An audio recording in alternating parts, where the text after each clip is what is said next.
notice to Evans Print Media Group, WCOW Radio, Magnum Radio, La Crosse Tribune, Sparta City Hall, and Sparta Free Library. Are there any changes to the agenda? Yes, I'd like to propose for the reports, switching C and D around in the report section. I would like to go have the safety report prior to the annual meeting follow-up report. I move that we adopt the agenda as presented with the changes. Thank you. The second. I'll second. Thank you. All in favor? Sorry, all in favor? Aye. Awesome. Can we stand for the Pledge of Allegiance?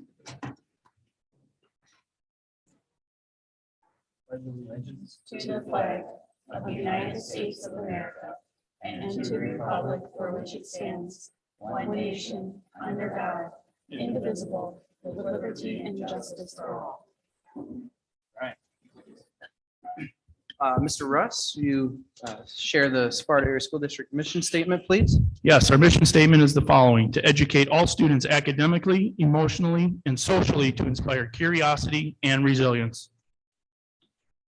Thank you. All right, folks, we're going to get started with public input session. We have two folks coming up for public input. Any other public input? Just the two? All right. If you want to come up, we'll go with Marla first, and Mr. Russ will be your timekeeper over there for 2 minutes, and we'll move through the public input.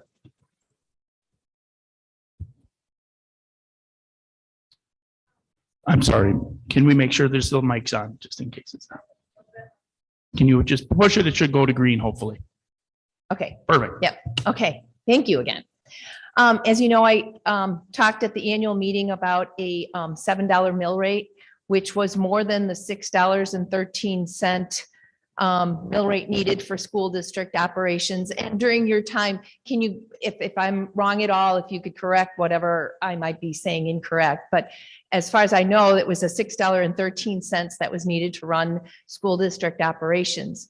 And instead, at the annual meeting, a $7.49 mill rate was approved by the electorate. Now, the difference between the $6.13 mill rate and the $7.49, that difference, correct me if I'm wrong, is made to directly go to prepaid debt. All of that amount is collecting money that from our taxpayers to pay debt that is not due yet. And I understand that we get equalized aid from the state based on how much money we put on the payment of debt. But all that is extra money that we don't necessarily need to collect from our taxpayers right now. And I think at this time of this inflation in the economy that it's at, people are having to put out more money out of their pocket for a lot of things. Gas, heating system, the heating season is coming up. Groceries, there's a lot going on that our taxpayers don't need that extra amount of money coming out of their pocket for payment of debt that is not due. I understand the debt is low. I understand that the electorate that was here at the annual meeting, of which there were maybe about 65 people, and some of them, about half of them maybe were school district employees and their spouses, but that's not a wide variety and a diverse opinion of all the different taxpayers in our taxing entity. There are a lot of low income people, and there are people who are struggling. So I really would ask you to use a gesture of empathy to reconsider a lower tax mill rate for our citizens. Thank you. Thank you. Next for public input, we have Jim Leverage. Thank you. I was sorry I wasn't at the annual meeting, but I had a town board meeting, so I can't go two places at once. I basically have the same feeling my wife does.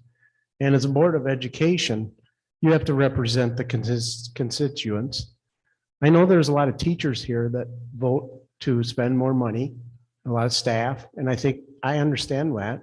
But I also understand that they really don't control that. That mill rate that was set for operations is set by the cost of living by the state of Wisconsin and also by the cap. And so their wages are not really impacted by that. I don't think they really understand that. The reality is that we are paying this debt off way faster than we need to. And I think that I agreed with raising it somewhat when I came to that budget hearing. But I do think that people are really stressed right now. And I think that it would be advisable for the school board to represent the constituents and think about the impact that it's making on them. It's something they don't really need to pay off that fast. The mortgage rate is very low. And I think paying it off at somewhere around that $7 mark rather than $7.50 is a lot fairer for the public. Also, it looks like in your book, it says there was a 20% increase in equalized value, and you reduce the taxes, the levy by 10%. So there's quite a disparity there. So you're really not going to hurt the school district at all if you slow down the payment, and you'll help the taxpayer. Thank you. Thank you, Jim.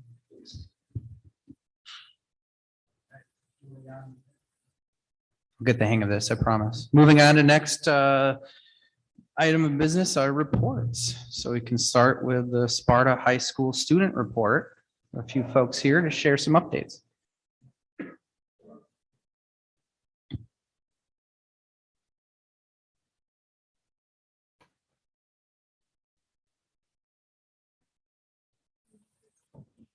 Good evening. We've got Corinne Milne, junior, and Irene Cho, senior, who are very excited to talk to you about the start of SHS's school year this year. Good evening, board. We're going to be, Corinne and I are going to be talking about just generally what's been going on with like clubs and activities. All right, so we'll go back to homecoming week. So our homecoming week we had more of a normal experience since these past few years due to COVID, we've had to change things. So this year we had a week full of fun activities, including float building, hallway decorating, class competitions, dress up days, and we raised over $1,000 in fundraising. And then now on to our sports. So our fall season has just come to an end. It was a great season for all sports, and they all made fun memories and built relationships. And our winter sports are starting very soon. So our conditioning camps have begun this past Monday, and we're ready for a fun season. Just for some of the clubs, for the musical, our school will be doing a production of The Addams Family. We have currently sold over 1,000 tickets, so exciting. Our show choir team went varsity this year, and we are now considered a sport. So yeah, that's fun.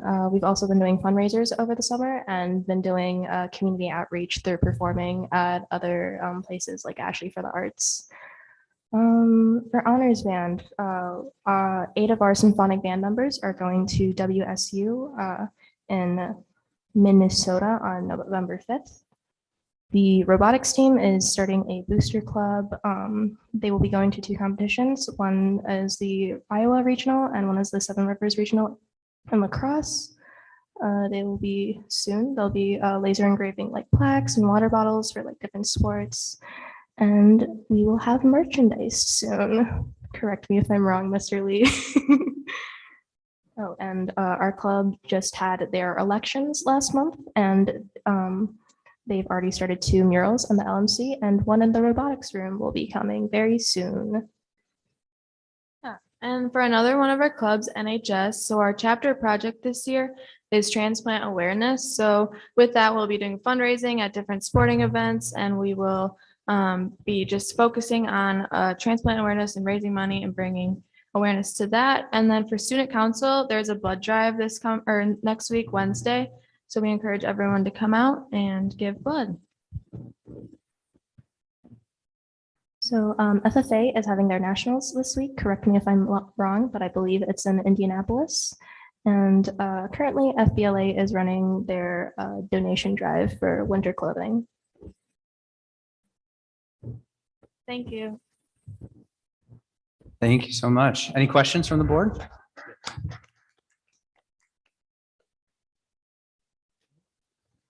Thank you both for being here. Appreciate the updates. Thank you for your Thank time. you.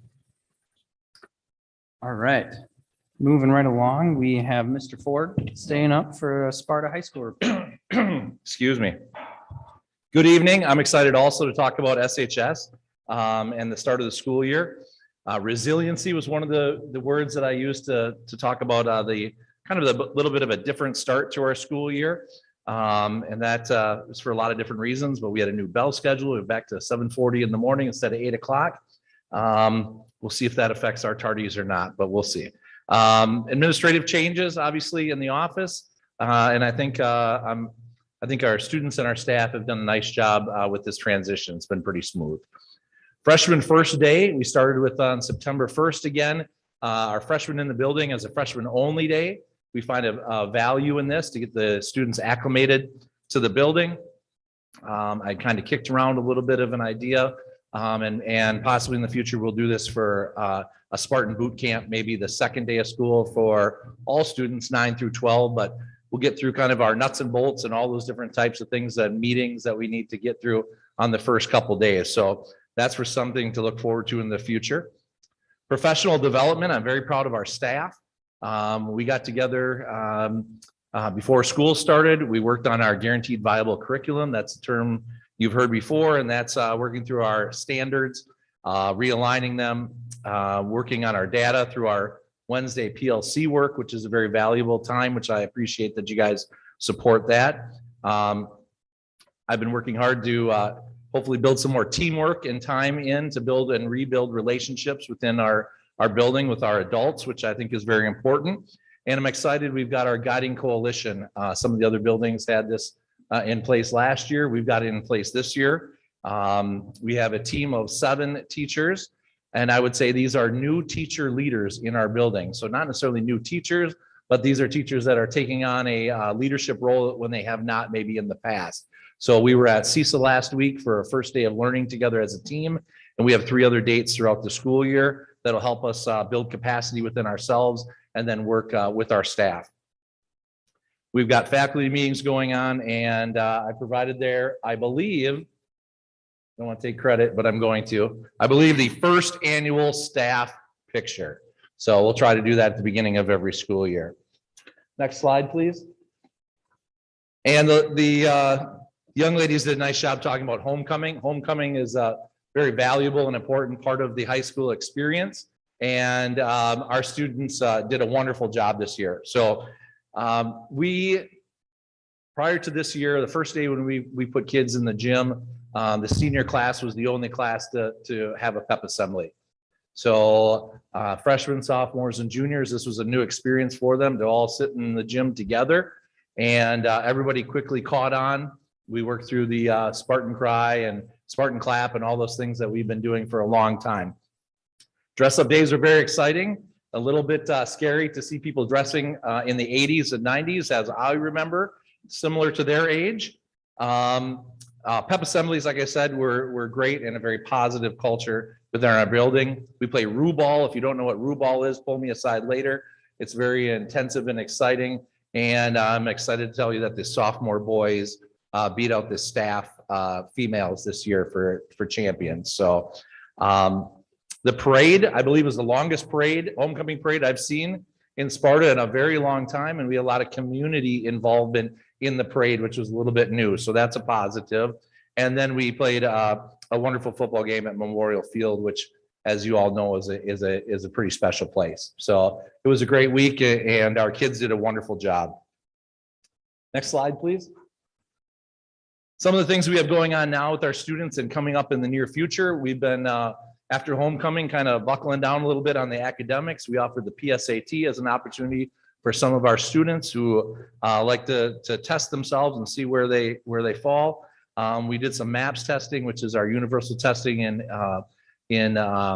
English and in math, and we'll work through that process over the course of the school year. I know Ms. Mansky will talk to you more about results and data and things like that at a later date.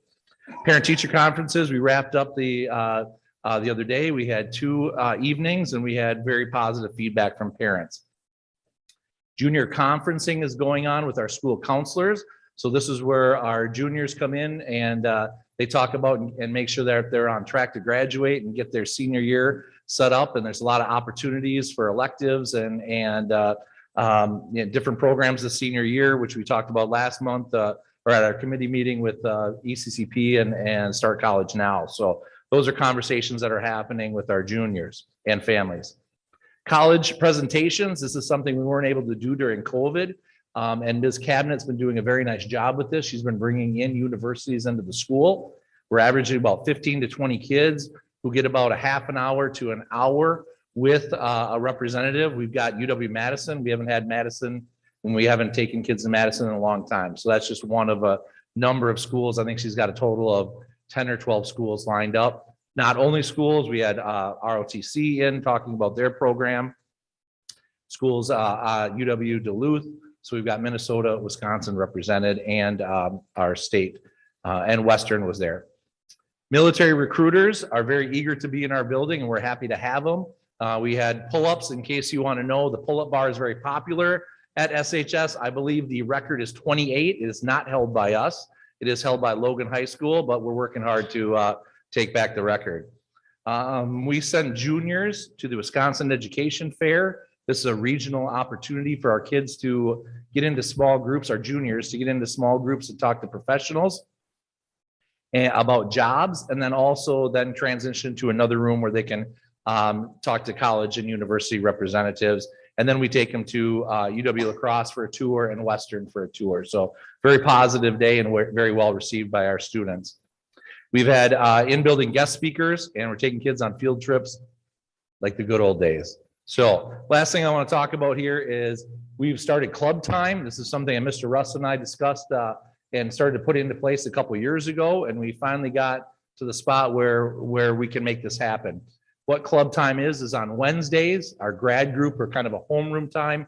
We take that time and carve it out. We give our clubs on a rotating basis the opportunity to meet. It's always difficult for kids to get together outside of school. You schedule a meeting at 7 o'clock in the morning. You only get a handful of kids after school, et cetera. So this is a great opportunity. We've seen our numbers grow through the roof. So a lot of kids participating. And now we're starting to transition into what other things can we do with our students during that time. So to support those clubs and then even come up with some new ideas. And we've got a number of people excited. So that's SHS this fall and some of the things that we've got going on. And we're excited for the rest of the school year. I'd be happy to answer any questions if you have them. Thank you, Mr. Ford. Any questions from the board? I have a question. Your role is new to you. Are you settling in and finding your niche with your new responsibilities and duties? I believe so, yes. I'm working on a little more sleep, so we'll see how that works out. But yes, Sam's been a very good mentor. John also, Mr. Sands, Derek has been doing a great job. We're all kind of feeling out our roles and getting that figured out while still supporting each other. But yes, it's, thank you for asking. It's going quite well. Good. I'm glad to hear that. Thank you. Any other questions? I would just like to add a couple. The one thing about homecoming, our freshman class did win. That's true. The Thank you very much. spirit. Yes, we should give them credit for that. Yes. A little bit surprising, but very wonderful to see. Thank you very much. Yeah, the pictures were great across town too, Facebook and everything. So Well, lots of good stuff. that's some of us, and then Liz does a great job. She's on site, takes wonderful pictures. So How do you assemble? That's perfect. Yeah. Thank you. thank you. All right. Moving on to the next report, we have the Sparta Area School District Safety Report with Mr. Russ and Officer Erickson. This is Officer Erickson, our new SRO for the Sparta Area School District, and he's going to say a few words in a little bit. But we just wanted to bring forth to the board a quick safety update. We are conducting, once again, unfortunately, school violence is in the news. But the last 2 weeks, we have conducted our emergency procedure drills, which went very well. They're learning experiences, and we make some changes. And Officer Erickson is going to talk a little bit about that. But it really gives our opportunity to go through the importance of those and making sure that we're ready and prepared. The Sparta PD did have a tabletop exercise with their command center on the 18th to go through some more emergency scenarios. And they are planning to do an emergency personnel tactical drill at SHS on October 28th. So if you see a lot of emergency personnel at SHS on the 28th, that is what they're doing. They're doing tactical exercises pending any outside emergencies that may come up, and hopefully that will not happen.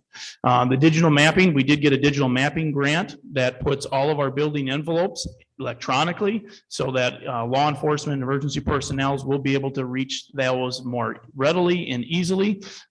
So we did receive a grant to fully reimburse us to do that. And tonight on the grants and donations, the board will be acting upon having the ability to act upon that grant to move that forward. And before Officer Erickson comes in to say a few words, he is doing a very nice job. He's visible outside, before school, after school, but I also want to give credit to his team and his peers. They are very visible out in front of our buildings as well, and making sure everyone's safe and making sure everyone's slow during those school zones and everything like that. So kudos to Officer Erickson and the entire PD. Officer Erickson. Thank you, Mr. S. Yeah, I'd like to just kind of discuss how those safety and emergency drills went. Throughout October and at the end of September, we did some lockdown response drills.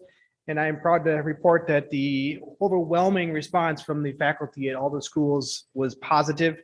It seemed to be that everyone was familiar with their district protocols and knew what to do in the lockdown scenario. It was also really nice to see we had several, again, it was overwhelming to see several teachers actually barricaded their classrooms with their students by moving furniture behind their doors. To me, that tells me we have staff buy-in in safety of the students. So I was not familiar with that. I didn't expect to see that happen, but we had several teachers actually do that with their classrooms. As well, we had some students that actually took up at the high school, took up some defensive positions and prepared to attack the attacker as we were going through our drills. Mr. Ford dodged a bullet there, so that was good. He was one of our people that was helping out with the clearing the rooms during the drill. Also, we had a staff member at one of our schools do the same thing, take up a defensive position, prepare to defend students. So that's great. One student, I believe at the high school, actually prepared to evacuate the building through a window. So proving that students are also buying into these safety protocols, which again, we love to see. We're very impressed with that. So yeah, overwhelmingly, the drills went well. There are some areas we can improve on that we're continuing to evaluate and improve upon, but overwhelmingly, I was impressed. We do have a technical exercise again at the end of this week at the high school. Again, we're going to kind of identify how we can improve as a department to keep our school district safe in our response. This summer, we did a tabletop exercise with the school district and the police department and many other agencies involved that was put on and hosted by the Wisconsin Emergency Management. And it was really nice to see what we're good at, what we need to improve upon, and how we can make this as safe as possible.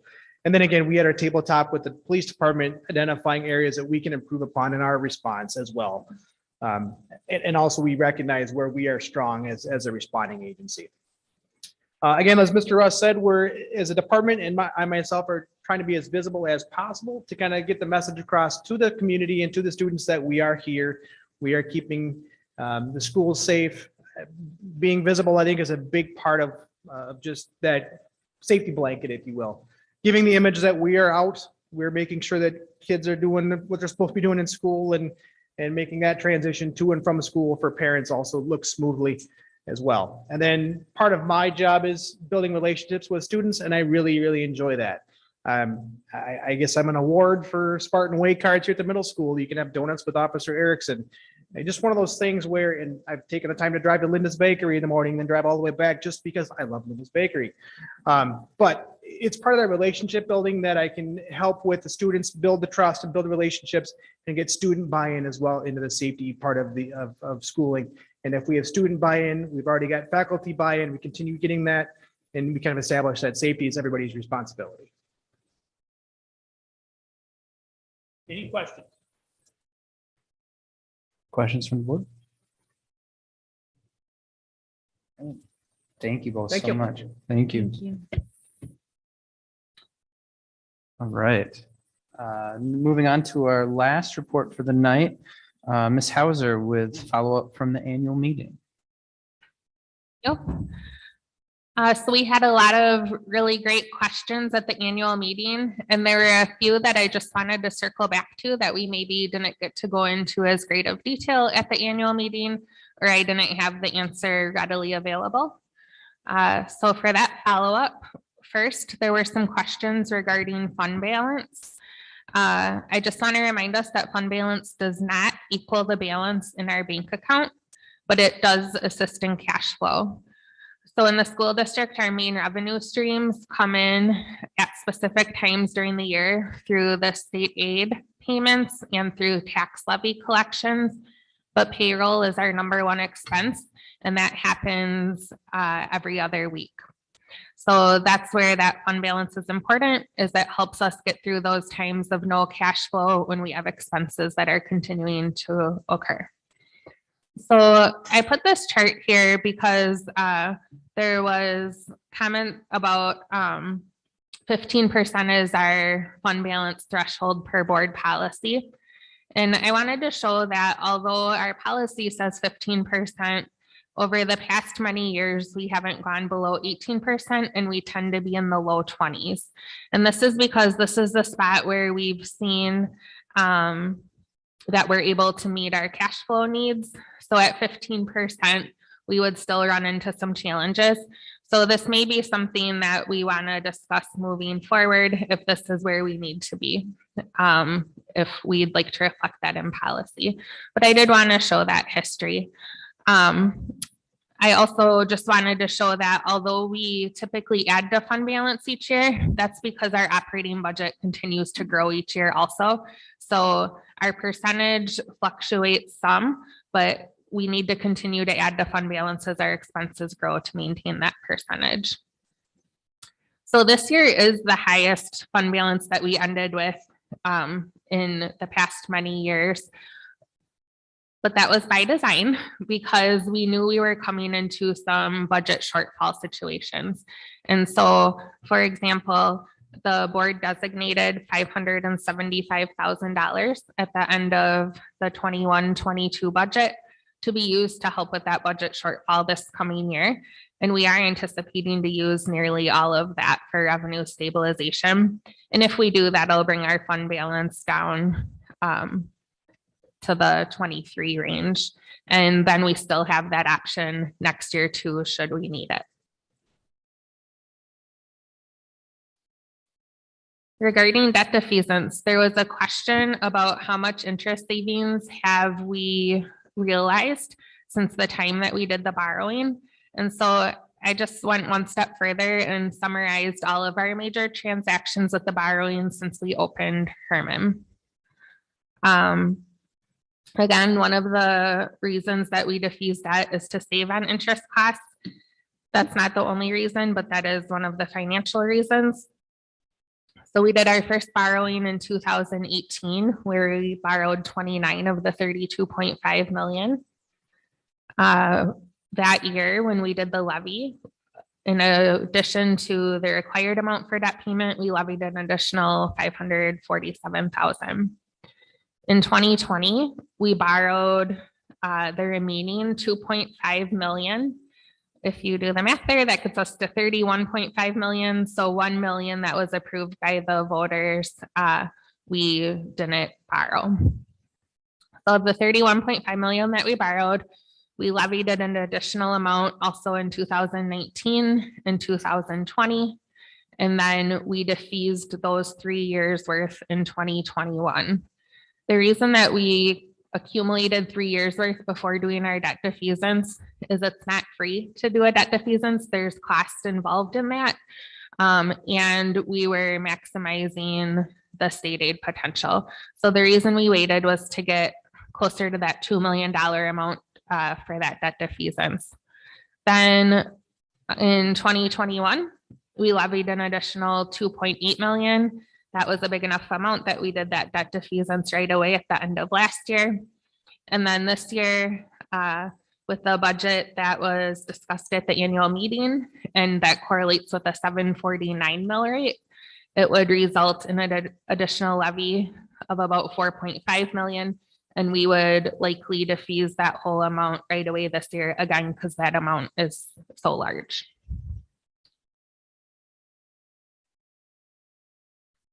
we had some questions on our staffing plan.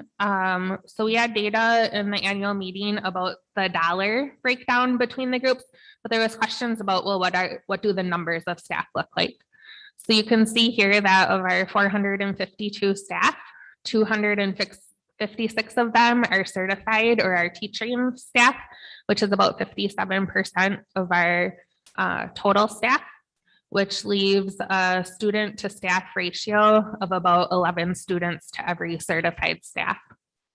And then you can follow that same methodology through our classified or our support staff, our middle management, administrators, and then we have 2 individuals on individual contracts that are related to grant or other special funding needs. Also, something to consider when we're looking at ratios is our special education population. So typically there's a lower student to staff ratio in special education programming, and 91 of our 452 staff are specifically tied to working with our special education population. And then English language learners is also similar in that those are positions that are needed based on our student demographics, and 10 of our staff work specifically with that population.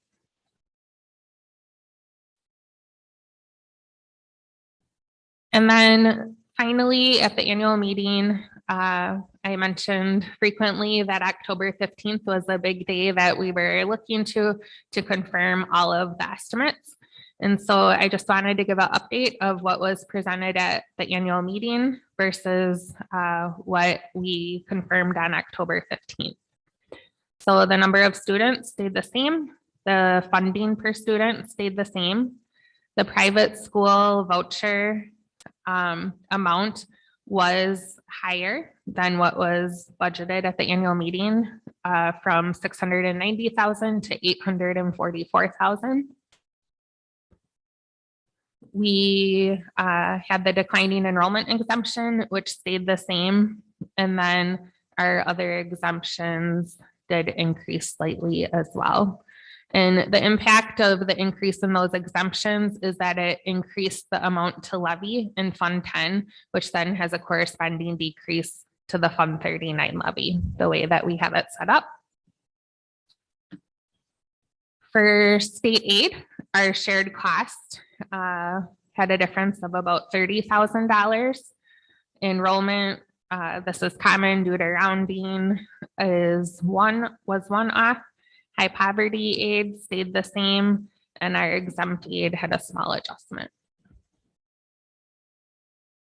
So for the tax levy, you can see there that we had to increase the revenue limit or the Fund 10 tax levy, and then a decrease to the debt service tax levy.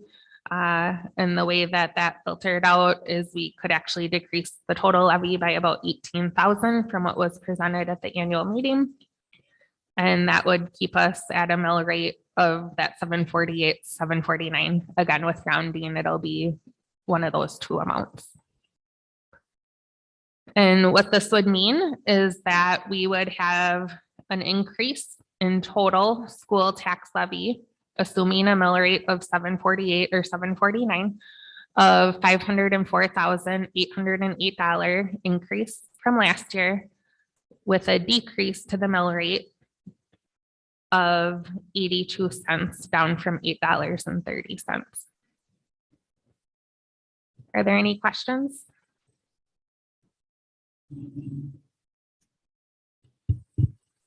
Any questions? Yeah, Ms. Lilly. Thank you. I have a question on slide 12. 91 of the staff members work specifically with special education students. Is that exclusively with special education students? I'm asking to see if the numbers of special ed staff actually shifts the ratio of students to teachers. Yep, those would be specifically coded to Fund 27, mean they work solely with special education. So the certified teacher staff to student ratio Oh, thank you. It would be a combination of certified and classified. So many of our special education staff are actually educational assistants. I can get that breakdown. I don't have it tonight, but it would be a combination of certified and classified. Yep. And then therefore it would change that ratio slightly. Yes. Okay, thank you. Well, just to clarify, Yep. it is both, but out of the 91, the certified staff, I'm just going to say are 40, for example. The 40 are already counted in the 256. And then the 51 are still counted in the 64 that way. So it's just 91 total special education staff. So the ratio would not change because those are already in there, if I'm understanding correctly. And just to be clear, we do have, I can talk about SHS, we have a co-plan, co-serve model where the special education teacher is also working with the regular education student as well in some settings. Yeah, so Mr. Russ is accurate. Those are included in the chart up above. The reason I thought it was important to just comment on it is when we compare our ratio to other districts, there's some other variables to look at because depending on the population served, these are two populations we serve that could impact, and there may be other districts that have other variables. So it's just one of those other factors to look at when we compare so that we're looking at the same type of information. And my next question was whether or not the special education staff increased or decreased from last year. Do we know the total? I would say it stayed relatively the same. There was likely some movement, but nothing drastic. Thank you very Mhm. much. Other questions? I would like to follow up with a question. So those 91 staff that are categorized as special ed teachers or educational assistants would be, in my poor math, about 20% of the total staff. What percentage of our total student population receives special education services? I can find that out for you, but it's about 20%. We can find out real quick. Would just be too clean if it's 20%. It's pretty close to 20%. While we look into that, we could answer any more questions. Yeah. Any other questions? I have more of a comment than a question, and I think this kind of ties back to your annual meeting book. I was impressed by, that book was put together by questions that you couldn't answer at board meetings or you heard multiple times. And this is just that again. I mean, the transparency to go back and research what you don't know is phenomenal, and thank you.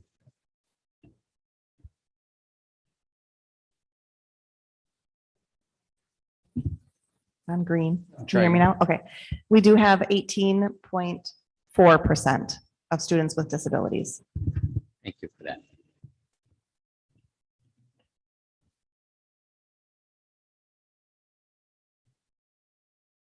Anything else? Ms. Hauser?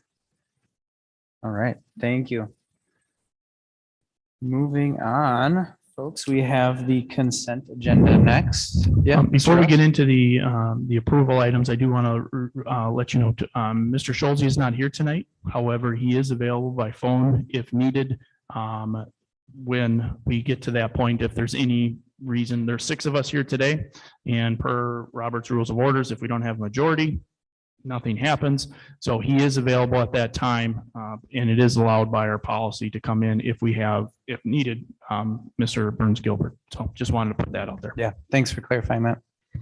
All right, so consent agenda, we'll give folks a little bit of time here to review anything. If there's anything on the consent agenda that people want to pull out for discussion, now would be the time to make those suggestions.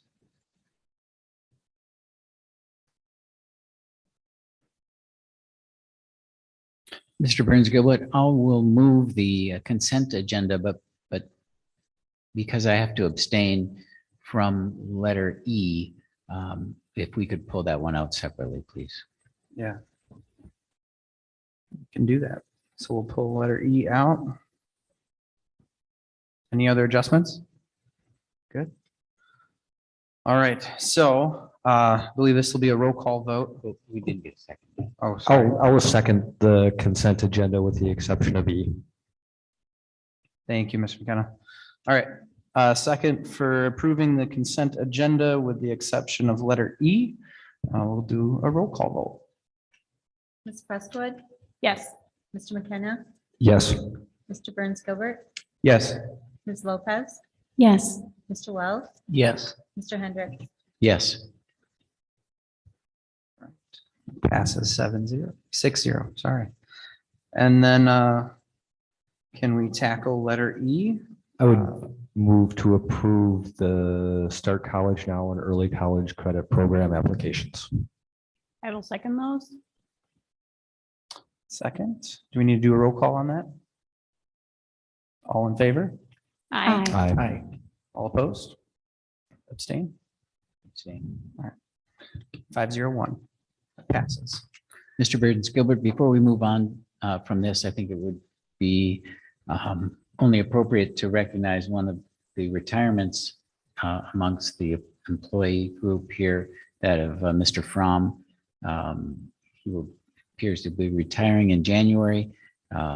Lowell's been an excellent and continues to be an excellent employee, a valuable employee, and I think we need to mention that. And maybe someone knows how long he's been with the district.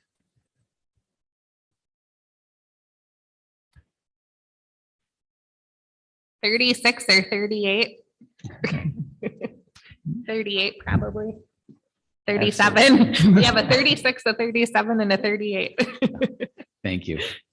Thank you for that. All right. Moving into business for tonight.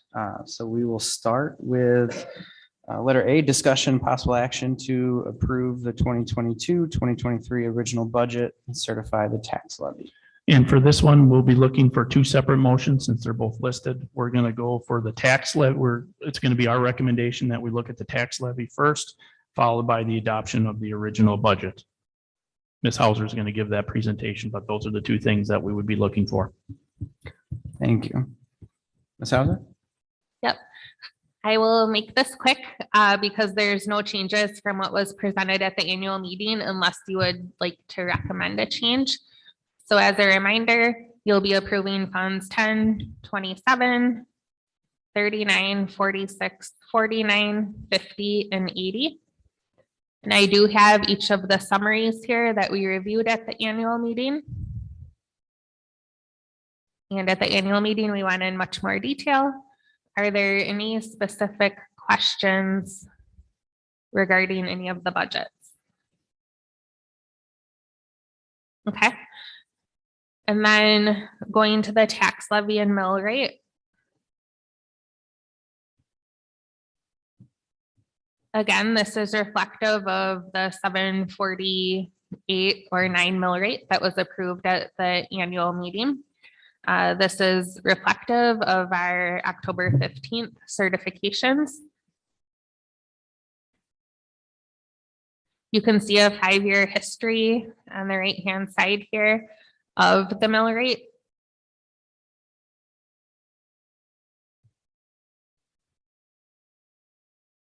Are there any questions here?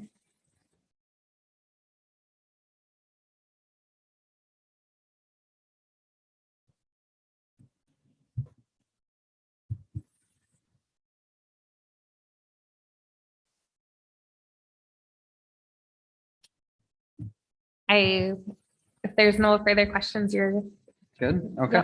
Yeah, if there's no further questions, open up for discussion from the board.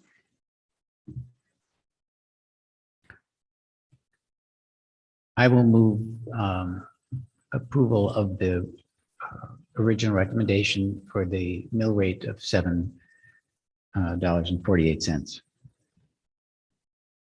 A motion for Mr. Hendricks to approve the mill rate at $7.48.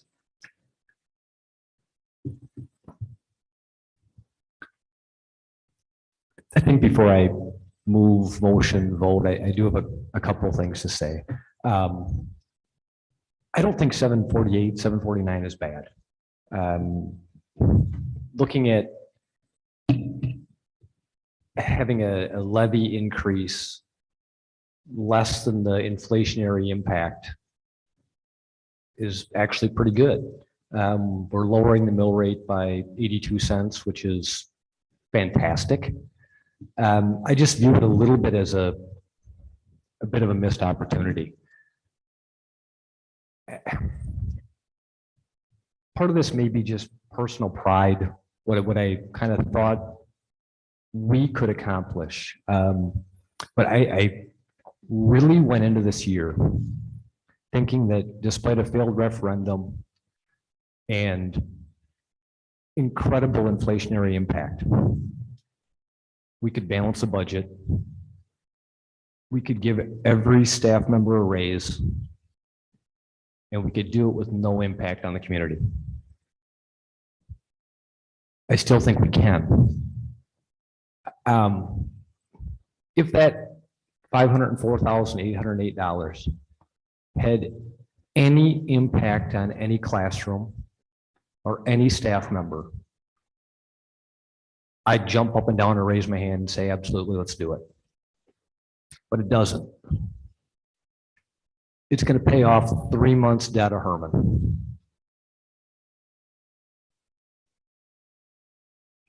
I get debt defeasance. I'm in for debt defeasance. I really understand interest savings. But I thought this was a good year to give a message of what responsible spending really looks like to kids.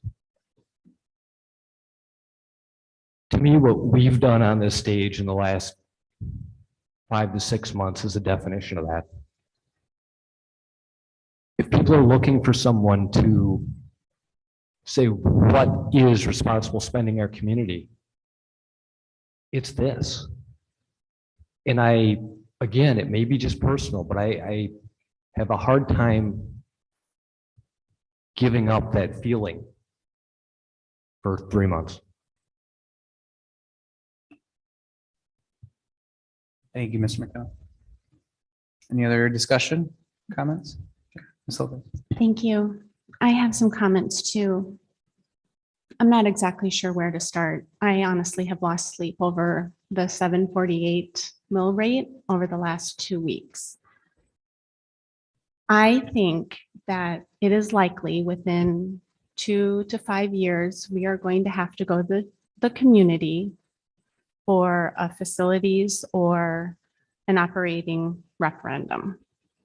I could be wrong, but I don't think that's beyond the realm of possibility. We had a number of speakers come and ask for relief. We have an opportunity to provide that relief to them with a $7 mill rate that would lower the total tax levy. I'm not asking for that. I'm asking not to increase the total tax levy. I'm asking to make a gesture, extend an olive branch to the community. I don't know if, given that the extra debt defeasance of the difference between 719 and 748 or 49, I believe is about 500,000. Okay, thank you. Ms. Hauser said that's correct. Not a penny of that will add to the classroom or to teacher salaries. And one of the reasons why we defease debt, and I'm a fan of that, is so that we get that state equalization aid, which in turn can reduce the levy to our local taxpayers. So we've done that, but we're not extending that tax relief to them. We're increasing their taxes. Yes, we've lowered the mill rate, but we're still collecting more tax. And I just wonder if we're not being short-sighted.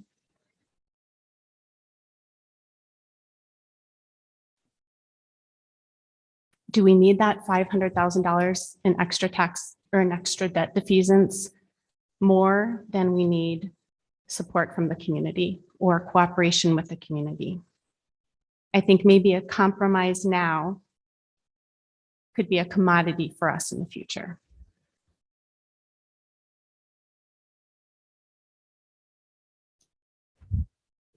Thank you, Ms. Lopez. Any other comments? I think I could try. So I actually am sitting on the other side of that aisle where I always grew up believing that government should do whatever it can to decrease its debt, decrease possible spending, and overall have the greatest impact for the taxpayer in the long term. And that's why we as an entire board are held accountable every single day. I'm not looking at this year's tax bill. I'm looking at tax bills 10 years in the future.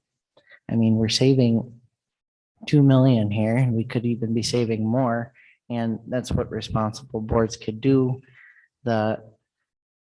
Our state equalization aid snowballs each and every year, and we have the opportunity to take advantage of it this year. I just don't foresee any situation changing unless if the state changes the problems that they have faced.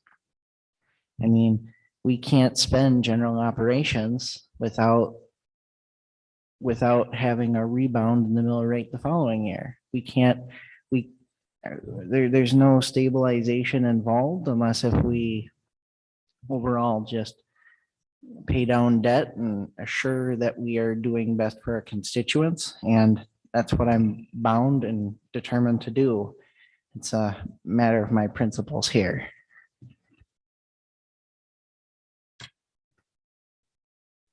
Thank you, Mr. Wells. Anyone else? I have a comment. I'm sorry. Did someone else first? Okay. We can only take advantage of receiving state equalization aid on debt defeasements while we have a debt. And the sooner we pay that off, the sooner we're going to have to transfer money or take up a new referendum with the community. The annual meeting was a legitimate annual meeting. The recommendation to the board was for the 748 mill rate. The referendum was a legitimate vote from the electorate to pay that debt off over 20 years. I agree with the debt defeasement. I think it's very important. It's wise, it's responsible. I just don't know how soon we need to pay that debt down. I think we need to extend that olive branch to our community. Just an additional comment. First of all, some of our discussions have centered on the increase in equalized value in the district. But I think sometimes when we think about that increase, we think of a set of property that has been reevaluated and increased in value, and that's what gives us the equalized value. But in actuality, some of that increase in equalized value comes from new construction. So we can't say that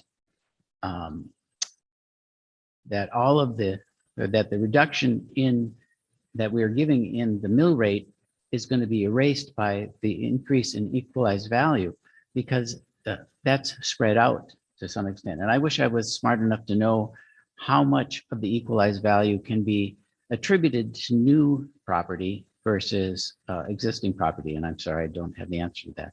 But my second point is we met as a board, decided to recommend the 748. We made the biggest effort I've ever seen to get people to come to the annual meeting. They met, they voted, and the majority said, yes, let's go with 748. For me personally, I have a hard time then going back and saying, no, now it's going to be something different. Simply from the perspective that we've been trying to be extremely transparent. We've been trying to be extremely responsive to what the public tells us. And I realized that there was a lot of discussion that came up during the annual meeting encouraging a lower mill rate. But in the end, it certainly wasn't the majority. So that's why I would struggle with moving away from 748 at this time. Thank you. Any other comments? Yes, I have one more comment. I am sorry. Like I said, I have lost sleep, so forgive me. Last week, the Wisconsin Association of School Boards had a legal and legislative update, which states that if the amount determined at the annual meeting is not sufficient to operate and maintain the schools for the year, the school board shall raise the tax, while the board may lower the tax if the amount so determined exceeds that requirement. So this is Wisconsin statute, in the 120 chapter.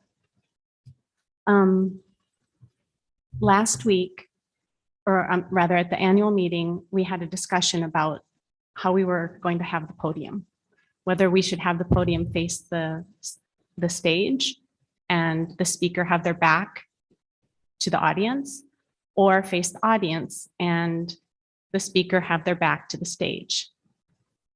We deliberated, and as it turned out, we had the speaker face the stage. One of the speakers turned to address the audience, and in doing so, inadvertently made it difficult for the people online to hear. We didn't come up with a solution, but somebody changed their focus, shifted the podium 90 degrees and took a few steps back. And in doing so, provided an opportunity for everyone to be heard and for no one to have their back to the speaker. I just feel like this is an opportunity that we have. We are able to change the recommendation. We are still acknowledging that the electorate at the annual meeting wanted to defease debt. We're defeasing more debt than we did last year at a 719 mill rate. And yet we're also honoring those who spoke, and most of the speakers who actually spoke did ask for a reduction. I just had to say that, and I understand. I recognize and I respect that vote. I just feel as though, like Mr. McKenna said, this is a missed opportunity if we don't take that podium, shift our focus, take a few steps back, and actually make a change that makes a difference for our community and does not affect the district, doesn't affect the classroom, doesn't affect the teacher salary, and we're still defeasing more debt than we did last year, and we're still going to get more equalized aid from that defeased debt next year than we did from our decision last year. Okay, are you good? Thank you. Okay, Yeah. so I like the idea of having a lower mill rate, but I also like the idea of keeping our ebb and flow pretty stable. Leah has made it clear numerous times that if we are jumping up and down, and if this case, if we go to the 719, that's over $1 and change. We don't know what next year is going to bring. What if next year we have to go up to $9? And then people are even more upset because we had to go way more than what we were ever anticipating. I mean, it's a hypothetical, but trying to think of and looking at it in all aspects and all ratios, and to Mr. Wells' point, thinking ahead in the future, having that ebb and flow be as smoothless as possible and not the ups and downs and jumps that we see in some of our neighboring districts, I think is important to consider as well. I like the 748. It's 82 cents cheaper than where we're at now. So we are doing the lower mill rate. But I don't want us to go as low as the 719 just because it is more than $1. And if we have to bounce back, we're going to have to bounce back hard.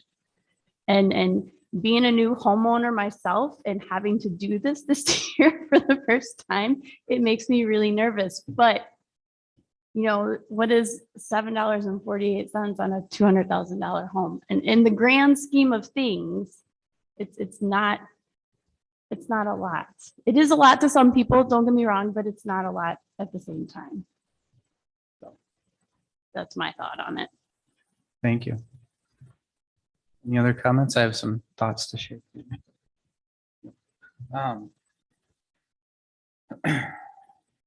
So, I mean, first off, just thanks for the good discussion. This is stemming from the workshop, stemming from the work our staff has done.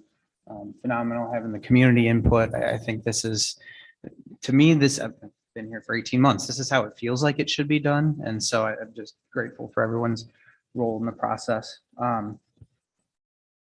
Just a couple of pieces I'm sitting with.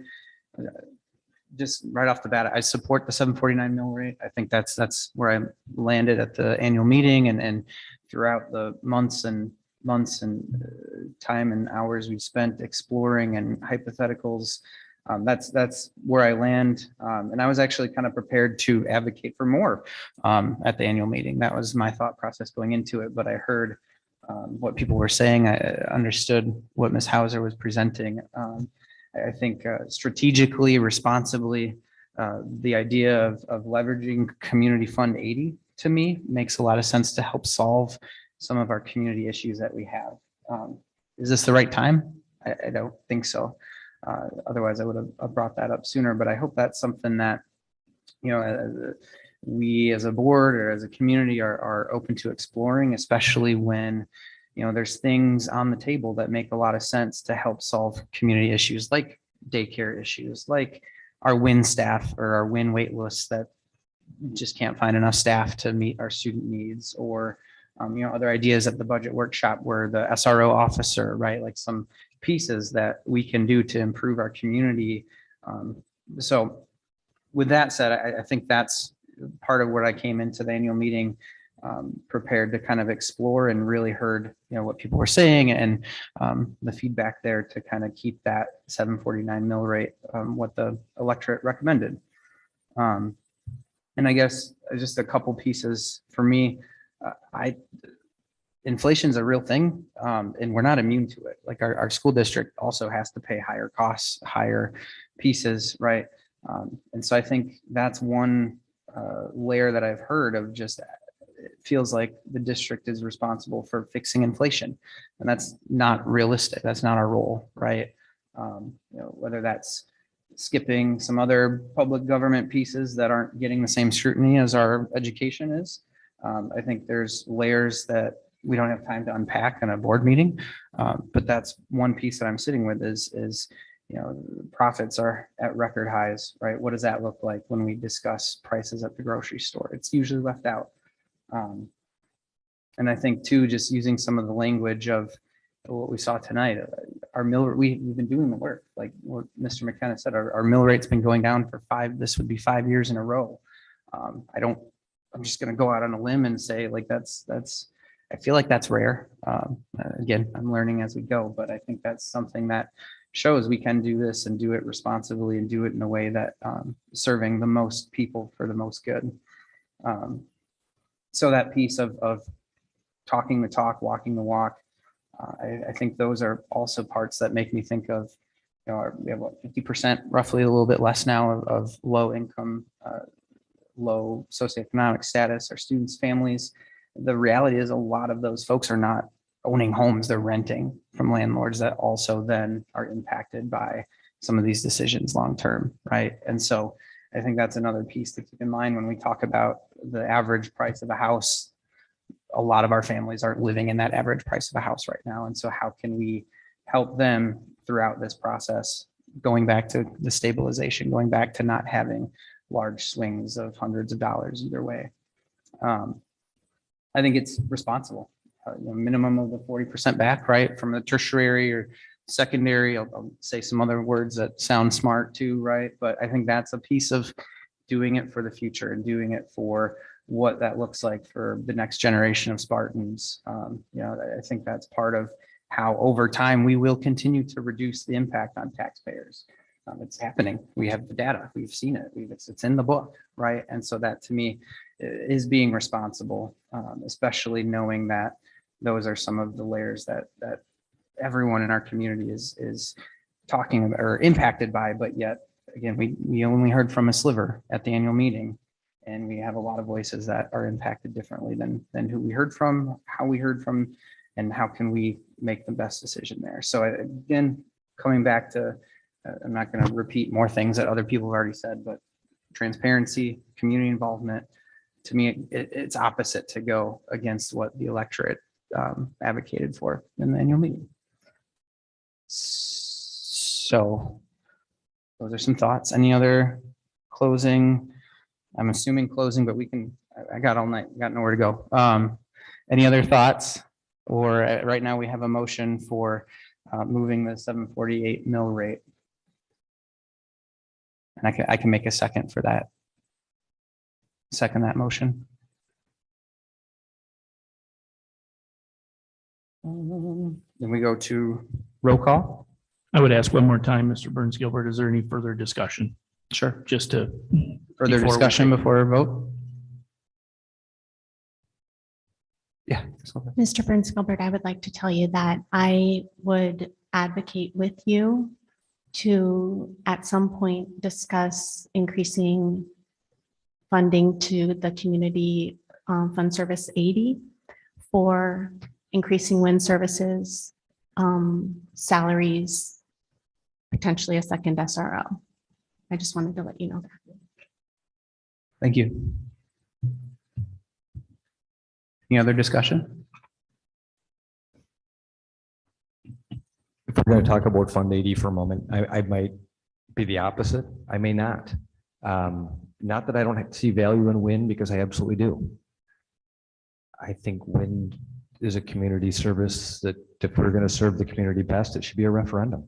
As a referendum, we'd get back 40% state aid.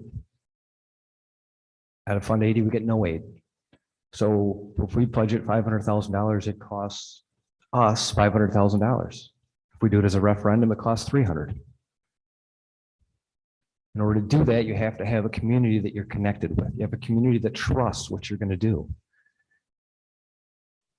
To me, that's based on taking what you need and then only asking when you need.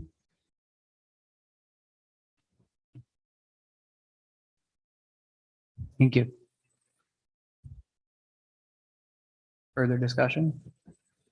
Otherwise, we can go to a roll call vote. Ms. Lopez, No. Mr. Burns Gilbert, Yes. Mr. Hendricks. Yes. Mr. Wells, No. Mr. McKenna, No. Ms. Presswood. Yes. So that's 3-3 by my count. Mr. Burns Gilbert, is this a time that you would like to call Mr. Schulze into the discussion? I think so, if the board agrees to it. Sound good? Okay, we'll take a pause. Are you able to pull them up on the phone? Okay. Thank you, Mr. Russ.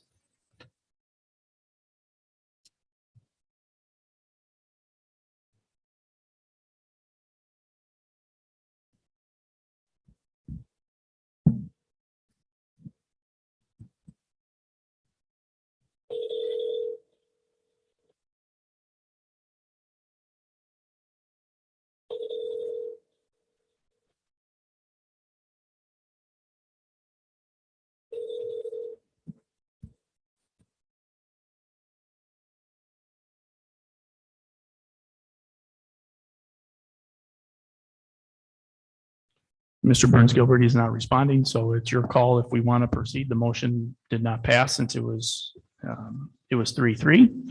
So it's totally up to you on our next steps.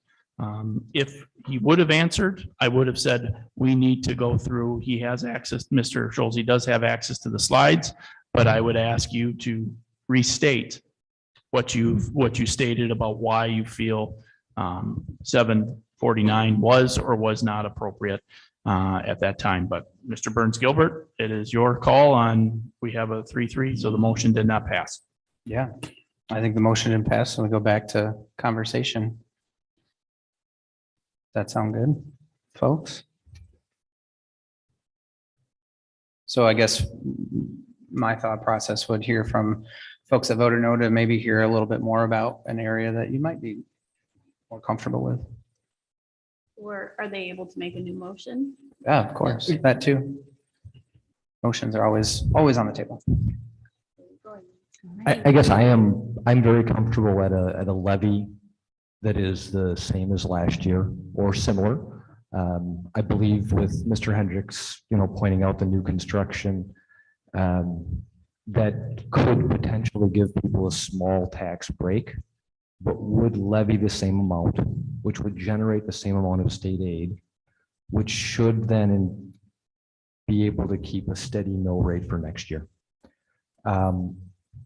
There potentially is going to be, or there is on the floor, a possibility for a revenue limit increase. But it's not enough that would cause a board to change the mill rate by a dramatic amount. We're not going to see a bounce up and down. The difference of whether we pay this $500,000 is $200,000 in state aid. $200,000 is a lot of money. And in a $41 million budget, it doesn't change things that dramatically. I'll make a motion that we use a mill rate of $7.19 for the 22-23 school year. I will second that motion. So motion from Mr. McKenna for $7.19, right? A second by Ms. Lopez. Any other discussion from the board? Yeah, I'd just like to check in with Leah quick. I know we've been throwing these back and forth. What is your take officially now if we were to go with the 719? I will give you the facts. That's what I want. Okay, so 748 is the three pieces of our tax levy. And really what we're talking about changing is that 139 piece, like you've all said. I just wanted to reiterate that for the audience. So at 748, we're looking at a total Fund 39 levy of approximately 6.8 million. If we did a 719 mill rate, it would be a Fund 39 levy of 6.3 million. Our required debt payment for next year is 2.2 million. So at either amount, we would be prepaying over $4 million worth of debt. Thank you. As far as, yep. And then as far as impact on the homeowner, keep in mind that it will vary based on homeowner, which I can go into more detail, but I see a lot of head shaking. Yes. At 749 on $100,000 home, it would be $749 average of school taxes. So on a $200,000 home, that would be $1,498. If we went to a 719 mill rate, it would reduce a $100,000 home by approximately $30, $200,000 home by approximately $60.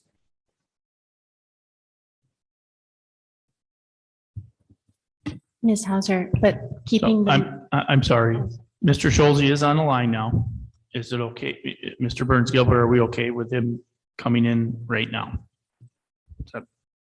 To be part of this Yep. conversation? Yes.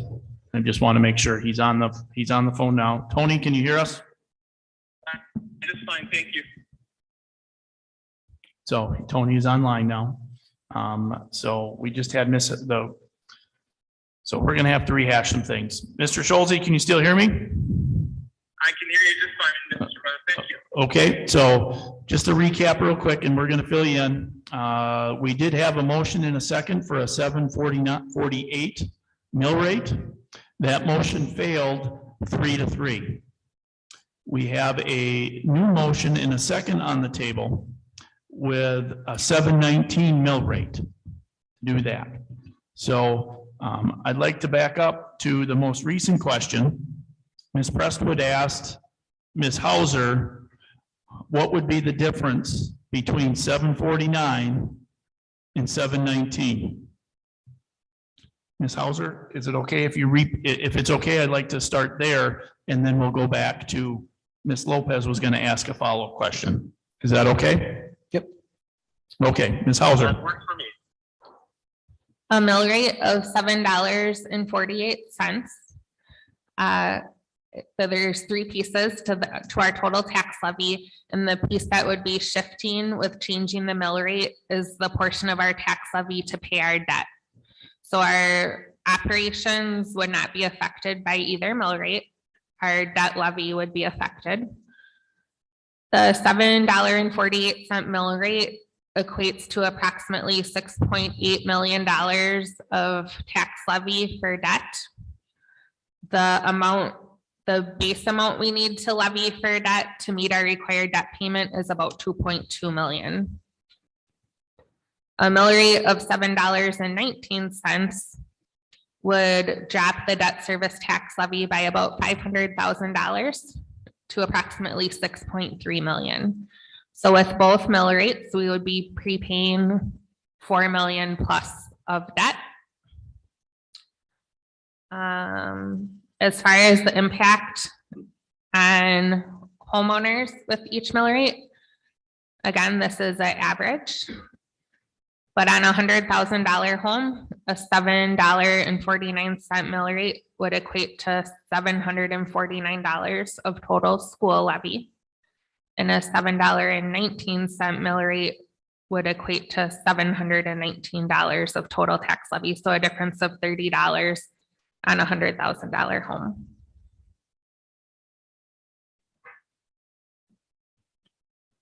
Thank you, Ms. Hauser. And then I don't want to take over, but Ms. Lopez, you had a follow-up question before I stopped you abruptly, and I apologize for that.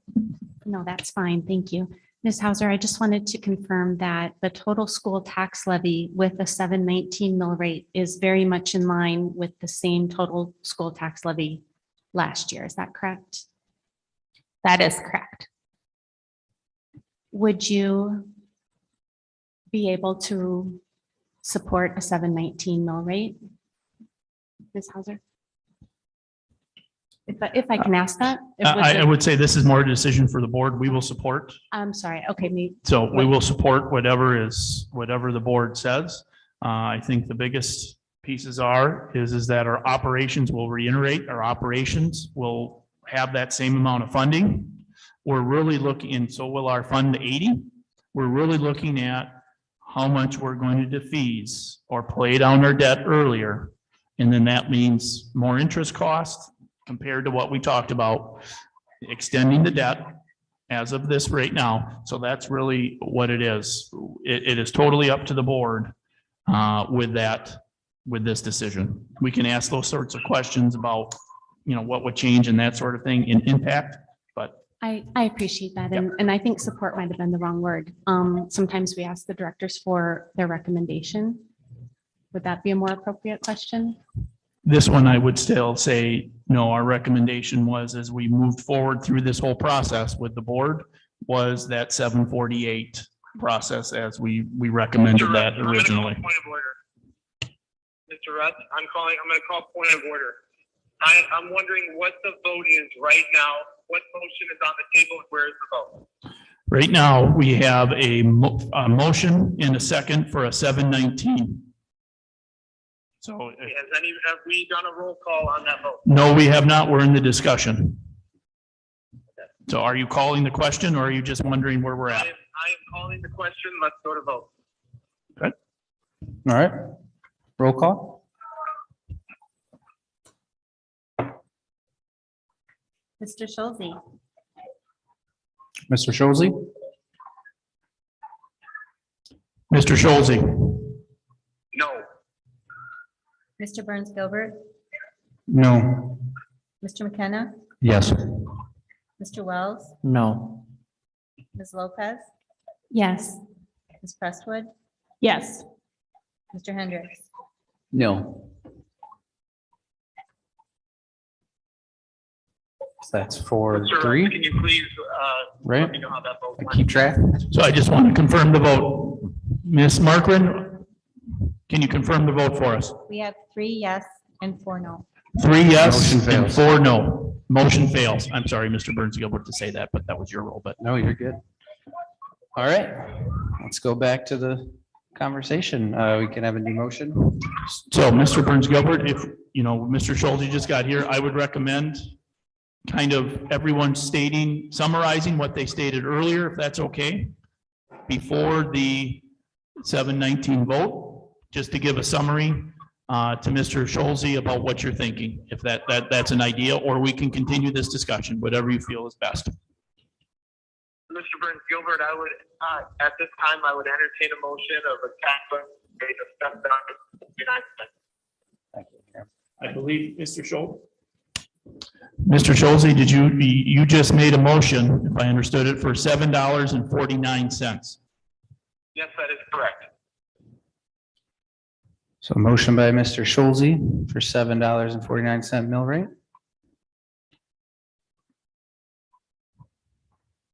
Any second? Before I second that, I just need a clarification. I wanted us to be very careful about how we proceed with this so that there doesn't end up to be in a real mucky gray area. When we discussed 748, Ms. Hauser, you mentioned that it might actually end up to be 749 based on, you know, when the final numbers come in.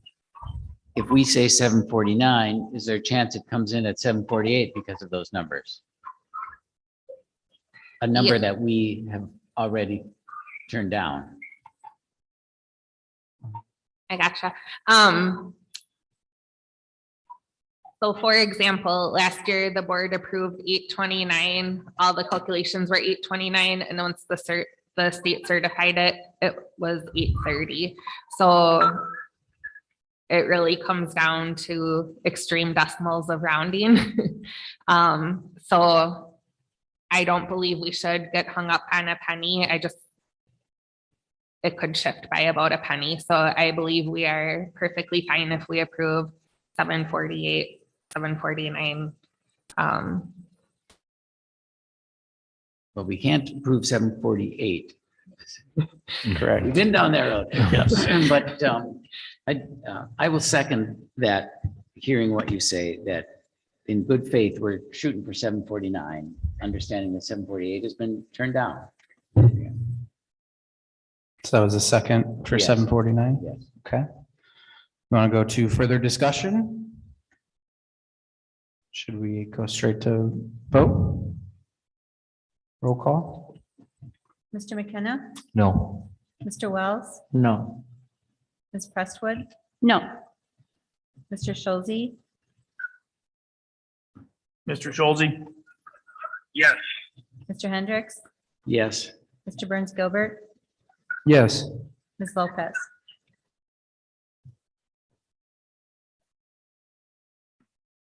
No. Motion fails. 3-4. Mr. Russ, I'm having a hard time hearing everyone. Can you please? Yep, no problem, Mr. Schulte. The motion failed, 3-4.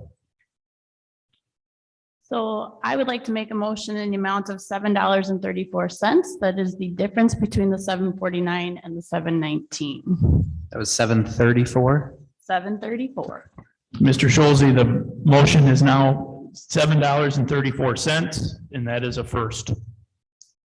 I will second that.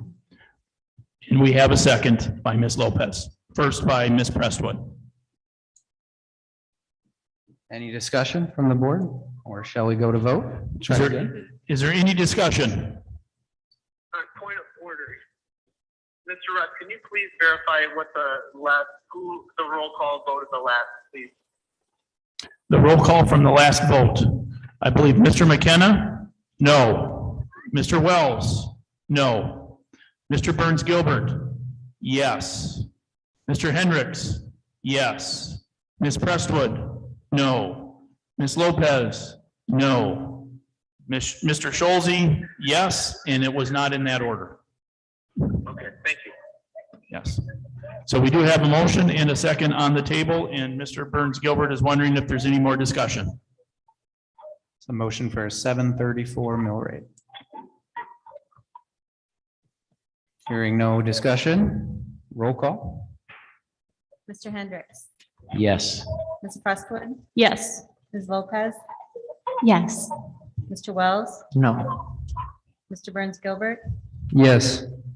Mr. Schulte, Mr. Schulze? I'm sorry, Mr. Russ, I cannot hear what. So we're asking you for your vote for a 7.34 mill rate.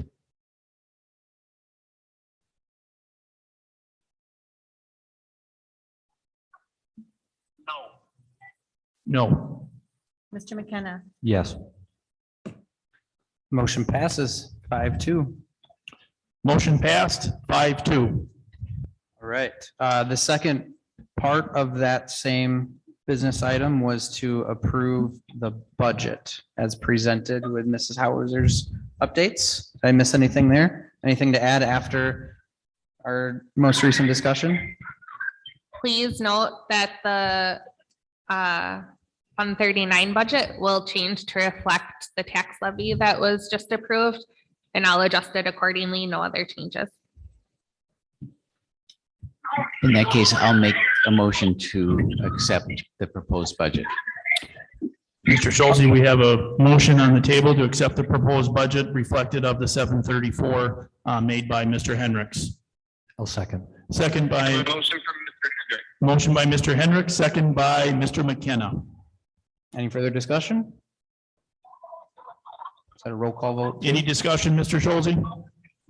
No. No. Roll call? Mr. Burns Gilbert, Yes. Mr. Wells, Yes. Mr. Hendricks, Yes. Mr. McKenna, Yes. Ms. Presswood, Yes. Ms. Lopez, Yes. Mr. Schulze. Mr. Schulze? No. Motion passes. Motion passed 6-1. 6-1. Approve the budget for 2022, 2023. Mr. Schulze, are you able to stay on for the approval of the grants and donations, or do you need to go? I need to go. Okay, thank you very much. Thank you, Mr. Russ. Thank you, board. Thanks. Thank you. All right. So next item B, discussion possible action to approve the grants and donations. All right, we have three for your approval tonight. Very happy to bring the Wisconsin Department of Justice for the digital mapping, like I discussed earlier, for over 21,000. Compier Financial to MetaView for the plant science materials, a very nice generation of over 2,600. And then the the Sparta Basketball Association donated uniforms to the girls basketball varsity for a total of over 3,800. And those are for your approval, and a motion would be appropriate. Or any questions? I would make a motion to approve those grants and donations. Motion from Ms. Lopez. Do I hear a second? Second by Mr. Hendricks. That's a roll call. Mr. Wells, Yes. Mr. Hendricks, Yes. Ms. Presswood, Yes. Ms. Lopez, Yes. Mr. McKenna, Yes. Mr. Burns Gilbert. Yes. So for information, oh, I'm I sorry. was just gonna say 6-0, motion passes. So, and Thank for your you. information only, I'm sorry, I keep cutting you off. I was just gonna say thank you to everyone that is supporting our district. That's an Yep, thank you. awesome list to see. Yep, and some more supporters, Maurice or Brennigans, donated $500 for student needs. We have Sparta Chapter 18, Order of the Eastern Star, to the backpack program of $135. Sparta United Methodist Church, the weekend backpack program again for $200. Maury Brennigan to Sparta Early Learning Center for student needs. And then we have some non-monetary, Allison Hellman, school supplies to $20 to the district. Order of the Eastern Star, school supplies, $50. And then the Dairy Queen PBIS prizes that are valued of $120. Very generous of our community.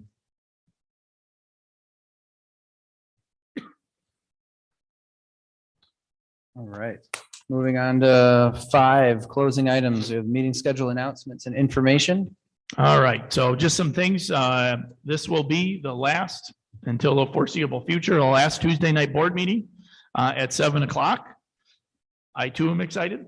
But once again, the rationale for the change was that a majority of our co-curricular events are on Tuesday rather than Monday. We're hoping that we get more community at our board meetings along with the board and more staff at all of our events to do that. We understand there's going to be some conflicts. Specifically, there might be a conflict at our next one with ISA giving some an after-school showcase. But we're going to mold that into our board meeting. So don't worry, we're working with Mr. Sanders. But that'll be coming up. So the committee of the whole, the 14th, which will be the second Monday at 6 p.m. here, and followed by the full board on the 28th at 6 p.m. And then one change to the December, we have the full board on the 19th here there, because unless we wanted to meet on the week after, which is the holiday break. So, and then the full, and then January is there. I also wanted to share some SASD happenings, the things that I've been seeing all week. I was in the Montessori classroom earlier this week, and since I'm waving outside at everyone, it's getting dark out, so I have my safety vest on, and I went through the classroom, and we talked about safety and the importance of being safe. And I know Mr. Ford mentioned the bulldog, the UMD. My daughter goes to UMD, and I happen to have a bulldog on my coffee cup, and this little girl, bless her heart, said, "Why is your puppy dog mad?" And I'm like, "Well, that's a bulldog." And she goes, "Oh," I'm like, "He's a happy dog. He's a happy dog." So, but anyway, been in 8th grade classroom. I read a wonderful book to them, and it's still amazing that, yes, everyone likes to be read to. And you would never think that this book would be interesting to teenage boys, but guess what? We had them all engaged, and we had 20 people sitting around me in the library, which was great. Reading the kindergarten class, doing some math, opening morning meeting, saying hello to the kids in morning meeting, greeting, smiles, as they want, waving at people in the community. The visibility of our administrators still is great. And then wandering through SHS, I still tell people to get going, and they still move, which is wonderful. And I only get "who are you" a couple times. So, but anyway, and thank you. We've got a lot. I know many of you have been in buildings and seen the great things firsthand. Please keep asking to do that, because that's really appreciated by our administration and our staff as a whole. They really like to see us in there wandering around, helping, supporting, and listening, and doing the right thing for that. So a lot of positive things. SHS gave their report. We'll have some ISA stuff for you next month, and very exciting. So many good things are coming, and our concert seasons are coming up as well. So, and those are in the weekly notes. So a lot of positives. Thank you, Mr. Russ. Any other announcements, information? Otherwise, we'll take a motion to adjourn. So moved. Second? I'll second that motion. Motion by Ms. Presswood, second by Mr. Wells. All in favor? Aye. Aye. Meeting is adjourned.